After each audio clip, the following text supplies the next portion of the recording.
दिन भर की खबरों के साथ हम हाजिर हैं। अभी तक की ताजा तरीन खबरों पर एक नजर। आदाब, नमस्कार, आप देख रहे हैं मंथन टुडे। मैं हूं आपके साथ उज़मा।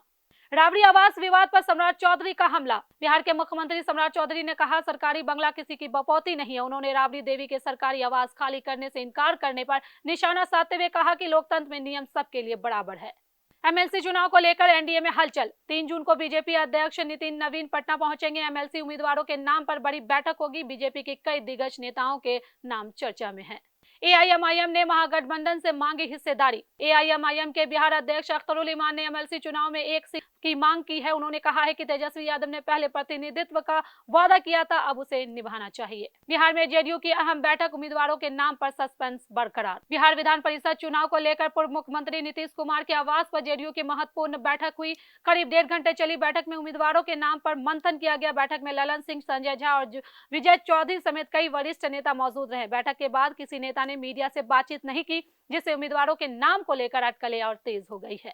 बंगाल में टीएमसी पर मंडराया बगावत का खतरा। टीएमसी से निष्कासित ऋतुव्रत बनर्जी और संदीपन साहा को लेकर नई चर्चा शुरू हो गई है। सूत्रों के मुताबिक कुछ विधायक अलग राजनीतिक मंच बनाने की तैयारी में है, जिससे ममता बनर्जी की मुश्किलें बढ़ सकती है।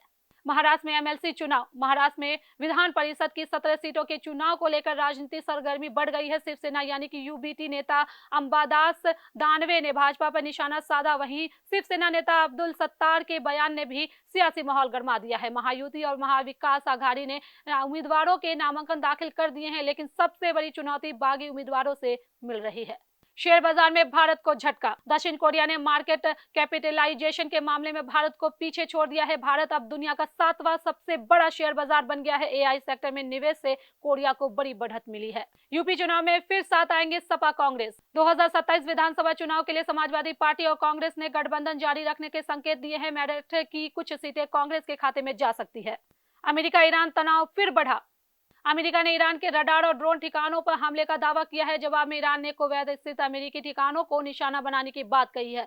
युद्ध विराम के बावजूद हालात तनावपूर्ण बने हुए हैं। ट्रंप का बड़ा दावा। इजराइल हिजबुल्लाह सीजफायर पर सहमति। डोनाल्ड ट्रंप ने कहा कि उनकी बातचीत के बाद इजराइल और हिजबुल्लाह सैन्य कार्रवाई रोकने पर राजी हो गए हैं। हालांकि नेतन्याहू ने साफ किया है कि अगर हमले जारी रहे तो इजराइल बेरूत में कार्रवाई करेगा।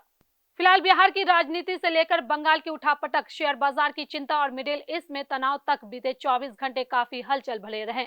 ऐसी तमाम बड़ी खबरों के लिए बने रहे मंथन टुडे के साथ, क्योंकि खबरों की दुनिया में हर पल बन रही है नई सुर्खियां। चलिए फिलहाल इस खबर में बस इतना ही। देश दुनिया की ऐसी तमाम बड़ी खबरों के लिए बने रहे मंथन टुडे के साथ साथ ही हमारे चैनल को लाइक करें, सब्सक्राइब करें, फॉलो करें। निष्पक्ष पत्रकारिता देखना तो देखते रहे मंथन टुडे। बहुत बहुत शुक्रिया।